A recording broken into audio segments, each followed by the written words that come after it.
Hello, beloved friends. It's such an honor and privilege to be with you here today and to share a bit about what it means to be in conscious community. Conscious community is where we're very alive and awake to the Spirit of God present in one another. And it is always joyfully expressed when we see and know and experience the truth of another being.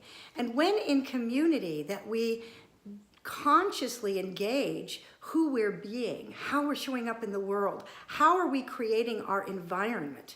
And that environment begins within us.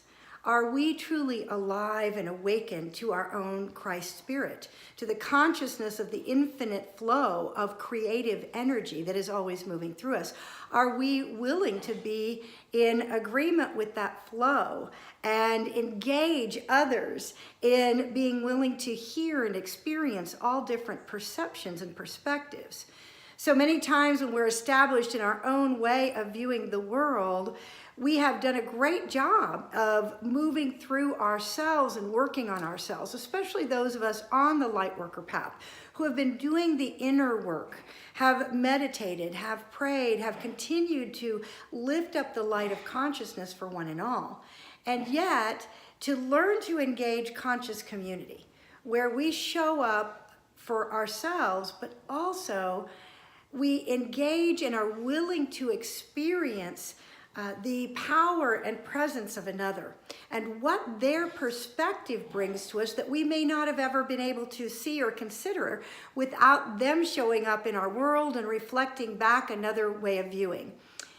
Years ago, I had a mentor and a husband who shared a beautiful message about how he worked in a kind of challenging, intense situation where there were very different views and everybody had their own agenda working to create something that was going to be unified together.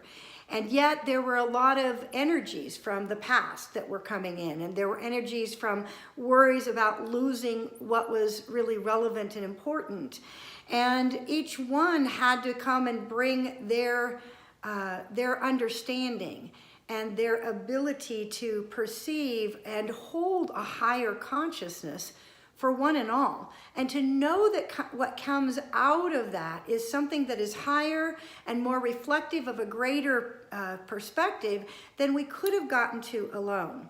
And I believe that when we are called to engage as conscious community, we open to that realization that the only possible outcome is even greater fulfillment of what serves the greater good and the greater good of each and every one, because we cannot possibly know everyone's perspective. So the conclusion that they came to at that time, and thank you, Joel Bear, for this, was that they would allow themselves to be gently influenced. And I love that it was gently influenced by one another. So we're listening for what is the perspective and what is the awareness that can gently influence me into a higher consciousness, into an expanded awareness. That's a powerful place to play. And I'm going to invite us to come and share in conscious community, to create a relevancy in this world in a time of spiritual connection, of moving forward on this planet where we're not meant to be silos operating separately, but to truly lift each other and support each other in the greatness and magnificence of the divine that we are. And it takes a reflection from another, a perspective to sometimes see what's in our blind spot. Maybe it's to see a way of perceiving that we couldn't get to because we don't have the experience that individual has. There's just many levels of that. So I invite you to come join us this Sunday. But more importantly, and this Sunday at 10:30 a.m. for our Sunday celebration service, but more importantly, most importantly, is that you open yourself to the gentle influence of those who are bringing a consciousness of light, a consciousness of love, an ability to bring into fruition in the world those higher qualities into our everyday experience. Let's be gently influenced by one another as we create conscious community together. God bless you, friends.